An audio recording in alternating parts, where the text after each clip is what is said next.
Hi, I'm OKJ, and in 9 months I'll be taking my Chinese O-level exams for the very first time. With the Mid-Autumn Festival fast approaching, that means that everywhere in the city there are wonderful decorations that light up the night. And this is when I like to go around and take photos of these kinds of decorations.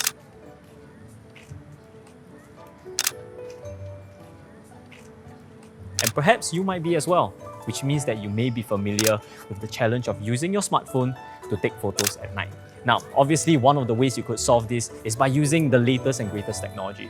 But what I have with me is a 4-year-old phone, and you may have this problem as well. Well, in this chapter, I want to share with you some tips on how you can get the most out of whatever smartphone you have in your pocket. And it feels like for me, this is a great opportunity to practice my Mandarin with you as well. 可以吗？那好吧，我们就现在就正式开始。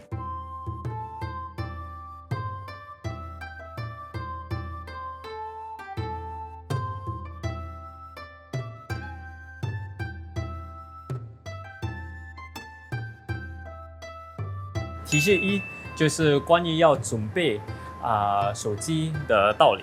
不管你是在用很高级的手机，还是一个比较旧的手机，我们基本上还是有些动作可以准备我们的手机来拍照。第一是关于我们这个镜头，因为我们通常用我们的电话有指纹啊，还是有一些灰尘啊，就是弄它比较脏，所以我们第一是要把它保持干净，不管是用布啊，还是用就是衣服擦一擦，那个镜头一干净了，我们才能拍出清楚的照片。那第二就是要了解一下你手机里面的模式。那如果你是用比较新款的手机的话，其实模式里面有很多，尤其是有一个特别的模式是跟夜景有关的。那如果你有那个模式的话，我会介绍你们用。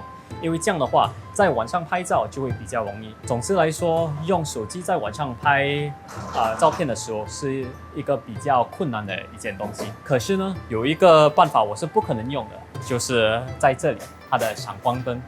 闪光灯我是不可能用的，因为它实在是太老牙了，太差了。差到宁可不用的地步。如果你用的话，你的照片应该出来的不是说很好，所以我是会建议大家不要用这个功能，用其他的办法，尤其是去找其他比较大的光源来增加你的照片里的光度，好吧？那在这一点，我们会去到另外一个地方，我就会介绍一下大家其他的提示。现在我可以跟你们分享一下提示2。这个就是关于我们在用自动模式时，我们自己也是可以调整一下我们的位置，来拍好我们的照片。那在手机里，我会建议你们就是调出来几个线，这个线在 Settings 里面就叫 Grid Rule of Thirds， 华文就叫3分法。那你不要看它这些线好像很简单，它可以帮助我们的，因为它就是很像一个扯这样，帮我们调整一下照片里面的重点。那重点通常我们会自然的把它放在中间，可是有3分法时，我们也是可以把它靠近，就是在它们的交叉位置，这样也是会吸引到人们的目光。那还有呢，我们也是可以用它来把它调整一下我们的照片。怎么呢？那我们就是手机不要单单的把它放在眼前，我们可以就是看一下环境，我们就可以看有没有什么有趣的东西，或者很像有趣的背景啊，还是前景。看到有趣的东西，我们就可以把它加入在里面我们的照片里，这样就会提高它的吸引力。那我们接下来的就是提示3。提示3是关于那个手机里面的焦短。焦短里面，我自己的电话有3种。第一就是那个主摄，第二就是那个 Ultra Wide， 也是那个超广，还有 Telephoto， 就是长焦。那我们为什么有这些焦短？那就是因为给我们拍照片有比较多机会能拍到我们想要拍的角度。那要拍角度，其实不是只是要思考我们应该用哪一个焦短，也是要看我们的手还有我们自己的位置在哪里。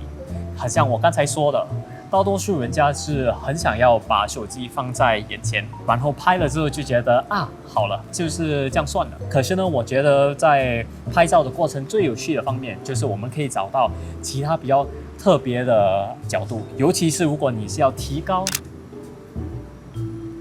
还是要超低，这样的话，我们可以看世界在一个不一样的方向。其实拍出来的照片，我觉得是很有趣的。我的建议就是大家去试一试这些，这样也是会加强你们的创造力然后最后也是因为是一个很好玩的东西。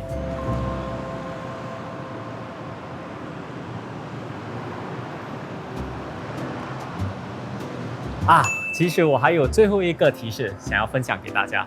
那这个就是关于那个全手工的模式，有些朋友可能对这个有一些好奇。那在这个视频我不会很深刻的解释这个题目，因为其实这是一个比较复杂的题目。首先呢，虽然它可以给我们完全控制所有的参数，但是如果我们没有调整的好，它的那个照片拍出来不见比用自动的模式拍得好。那我们为什么要用这个全手动的模式？那是因为我们最主要就是要控制3个参数。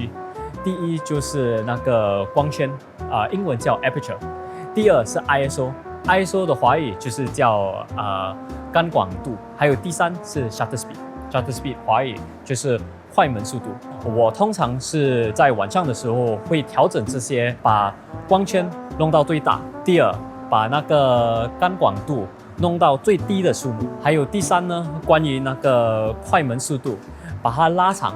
这样的话，那个整个手机的那个相机就会收到足够的亮光，这样我们拍照起来才会实现我们自己的梦想。可以这样说吗？不是梦想啦，就是你看你想要做什么，你拍出来就是你想要的。对了。